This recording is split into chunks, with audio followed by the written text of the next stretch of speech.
Welcome to today's video. If you saw my thumbnail, a brain inside a plane, you probably wondered what that means. Why would there be a brain inside an aircraft? Who is flying? Is it the pilot or the brain? That image is not random. It represents something happening in your life right now. Because in many ways, your life is like a flight. And whether you realize it or not, something is on autopilot. Imagine you're flying a plane. Before takeoff, the pilot enters a destination into the system. Once the plane reaches cruising altitude, the autopilot is activated. From that moment on, the plane does not need constant manual control. Even when turbulence hits, even when strong winds push the aircraft slightly off course, the autopilot detects the deviation and corrects the direction automatically.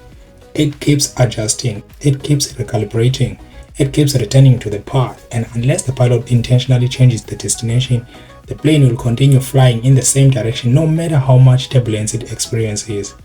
You are the pilot, your brain is the autopilot.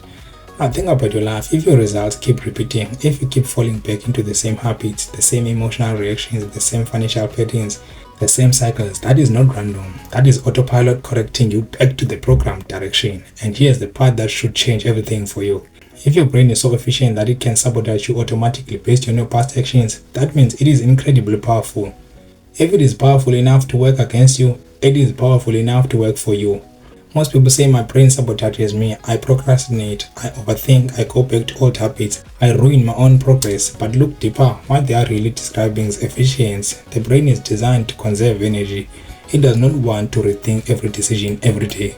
So when you repeat an action enough times, waking up early, avoiding hard conversations, quitting when things get uncomfortable, doubting yourself before trying, the brain stores that pattern. It links situations to responses. Stress equals avoidance, opportunity equals fear, criticism equals defensiveness, discomfort equals distraction. The brain does not judge whether the habit is good or bad. It only asks one question: is this repeated? If yes, it assumes it's important and automates it. That's why you can drive somewhere and barely remember the turns you took. That's why you can tie your shoes without thinking. That's why you can react emotionally before logic even speaks. The brain stores repeated behavior and executes it effortlessly. So when you say my habits sabotage me, what you are actually saying is my brain has mastered the patterns I practiced. And master is not weakness, master is power. The only issue is the direction. Go back to the plane. If years ago through repeated actions you programmed the destination towards procrastination, fear, inconsistency or self-doubt, then your brain locked onto that direction. Now when you try to change for a few days, it feels like a turbulence. You wake up early for 3 days, you work on your goals for a week, you start thinking differently. But because the autopilot was programmed through years of repetition, it detects this as a deviation from the set course. So it corrects you back, not because it hates you, not because you are broken, but because it is doing its job, returning to the programmed destination. And this is where most people quit. They feel that correction and say, see, I can't change, this is just who I am. No, that's autopilot doing what it's trained to do. Here's the empowering truth. The autopilot can be reset, but it is not reset by emotion. It is not reset by one motivational moment. It is reset by new repetition. If the pilot intentionally enters new coordinates and holds them steady long enough, the autopilot locks onto the new destination. And once it locks in, it will defend the new direction just as aggressively as it defended the old one. Imagine programming your brain toward discipline. At first you will feel resistance, that is turbulence. But if every time pressure shows up, you respond with focus instead of escape.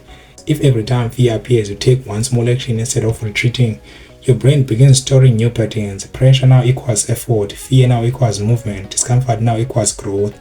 Slowly the friction reduces, the effort decreases, the new response becomes natural. And one day you wake up and realize something powerful. You are automatically doing the things that once required extreme willpower. You show up without negotiation with yourself. You act even when you don't feel motivated. That is autopilot working for you. This is why self-image matters. When you repeatedly act like someone who keeps promises to themselves, your brain stores that identity. When you repeatedly follow through, even in small ways, your brain links your sense of self to consistency. And once identity shifts, behavior becomes automatic. You don't force yourself to brush your teeth, you just do it. In the same way, you can become someone who just trains, just builds, just studies, just creates. Not because you are always inspired, but because your autopilot is set in that direction. So stop fighting your brain, start respecting it. Instead of asking, why am I like this? Ask, what destination have I programmed? Because whatever you have repeatedly practiced, your brain has mastered, and that should give you hope.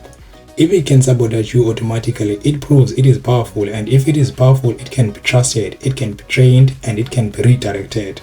You are the pilot, your brain is the autopilot. The turbulence will come, but the destination is your choice.